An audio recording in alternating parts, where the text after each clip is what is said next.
Railways की भी senior mains और वुमेंस की टीम खेलती है। तो आपके काफ़ी ज़्यादा क्वेश्चंस आ रहे थे, जैसे आपके क्वेश्चंस ये भी आ रहे थे कि मैं आरपीएफ में हूँ या मैं आरपीएफ का कांस्टेबल हूँ या आरपीएफ के जो एम्प्लॉय हैं रेलवे प्रोटेक्शन फोर्स, क्या उसके भी एम्प्लॉय एलिजिबल हैं रेलवेज के लिए खेलने के लिए। और मैंने एक वीडियो पहले भी कैसे रेलवे से खेला जाता है उस पर मैंने बनाया है, लेकिन मैंने सोचा एक सेपरेट वीडियो क्योंकि काफ़ी आपके इंस्टाग्राम पे मेरे पास क्वेश्चंस आ रहे थे कि रेलवे से खेलने का प्रोसेस क्या है, उस पर एक वीडियो आप बनाइए। तो एक नई वीडियो के साथ हम आए हैं। तो आपको करना क्या है, प्रोसेस हम पूरा बताएंगे। इसके लिए करना आपको पहली चीज़ ये है कि वीडियो में अंत तक बने रहना है, सारी चीज़ें पता चलेंगी। देखिए 2018 से पहले रेलवे प्रोटेक्शन फोर्स के जो एम्प्लॉय रहते थे वो नहीं खेलते थे, लेकिन ये आप लेटर देख रहे हैं, लेटर में डाल दे रहा हूँ। 2018 में आरपीएफ को भी रेलवे स्पोर्ट्स प्रमोशनल बोर्ड का हिस्सा माना गया, मतलब उसमें इंक्लूड किया गया, उनको एफिलिएशन मिल गई। मतलब 2018 के बाद से आरपीएफ को भी सेम ट्रीटमेंट स्पोर्ट्स कोटा में या स्पोर्ट्स फील्ड में दिया जाएगा जिस तरीके से अदर एम्प्लॉय हैं रेलवेज के, उनको भी सेम तरीके की भी ट्रीटमेंट दी जाएगी। इट मीन्स कि अगर आप आरपीएफ में हो तो आप एलिजिबल हो रेलवे के खेलने के लिए। तो रेलवे के लिए खेलने का पहला प्रोसेस ये है कि आप स्पोर्ट्स कोटा से हो। जब रेलवेज के आए वैकेंसीज उसमें स्पोर्ट्स कोटा से वो डायरेक्ट अपने एम्प्लॉय की नियुक्ति करते हैं, अपने यहाँ एम्प्लॉय की नियुक्ति करते हैं। दूसरा प्रोसेस ये है कि आप रेलवेज में किसी भी डिपार्टमेंट में काम करते हो, जैसे आप सपोज कीजिए आरपीएफ में भी कांस्टेबल है, एसआई हैं, कुछ भी हैं, अगर आप आरपीएफ में भी हैं तब भी आप एलिजिबल हैं खेलने के लिए। देखिए आरपीएफ की भी वैकेंसी दो तरीके से भरी जाती है, एक स्पोर्ट्स कोटा से और एक जो बाकी प्रोसेस है एग्ज़ाम के थ्रू उससे भी भरा जाता है। स्पोर्ट्स कोटा के थ्रू आपको सोचना होगा पहले क्या है।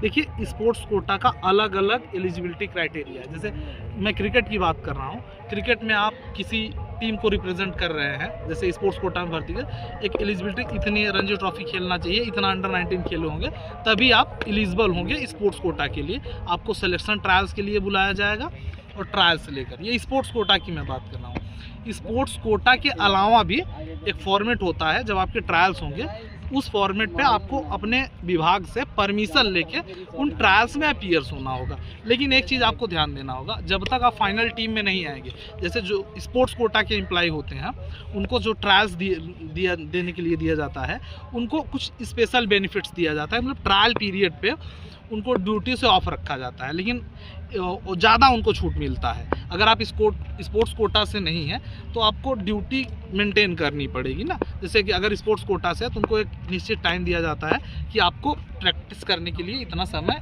मिलेगा ड्यूटी के साथ साथ, और कुछ स्पेशल लीव्स स्पोर्ट्स कोटा की रहता है कि अगर कोई टूर्नामेंट हो रहा है। लेकिन अगर आप स्पोर्ट्स कोटा से नहीं हो तब आपको अपनी ड्यूटी मेंटेन करने की, जैसे ऐसा नहीं है कि आपको प्रैक्टिस का भी टाइम दिया जाएगा, फर्स्ट प्रायोरिटी आपकी ड्यूटी होगी। हाँ, जब आप फाइनल टीम में सेलेक्ट हो जाएंगे, जैसे आप सपोज कीजिए आप आरपीएफ में हैं, आप फाइनल टीम के रेलवेज में आ गए, तो आपको सेम ट्रीटमेंट मिलेगी जो स्पोर्ट्स कोटा वाले को मिलती है, तब आप स्पोर्ट्स कोटा वाले माने जाएंगे जब आप फाइनल टीम में आएंगे।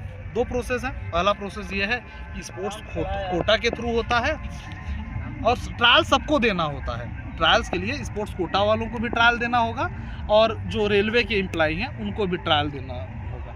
पहले एक रूल और था जो कुछ सालों पहले रेलवेज ने बंद कर दिया। अगर आप रेलवेज के एम्प्लॉय हो तो आपके जो रिलेशन में आपके बच्चे हैं वो एलिजिबल थे रेलवेज के ट्रायल देने के लिए, लेकिन वो रूल रेलवेज ने ख़त्म कर दिया। अब रेलवेज के ट्रायल देने के लिए सिर्फ एक ही रूल्स है, या आप स्पोर्ट्स कोटा से हों तब आप ट्रायल दे सकते हैं, दूसरे आप रेलवे के किसी भी डिपार्टमेंट के एम्प्लॉय हों। आरपीएफ को भी हैं, आरपीएफ का 2018 से पहले नहीं था, अब उसको भी इंक्लूड कर दिया गया है। तो जो जितने भी खिलाड़ी हैं प्रिपरेशन कर रहे हैं बाकी चीज़ों की, वो भी प्रिपरेशन अपना तैयार रखें।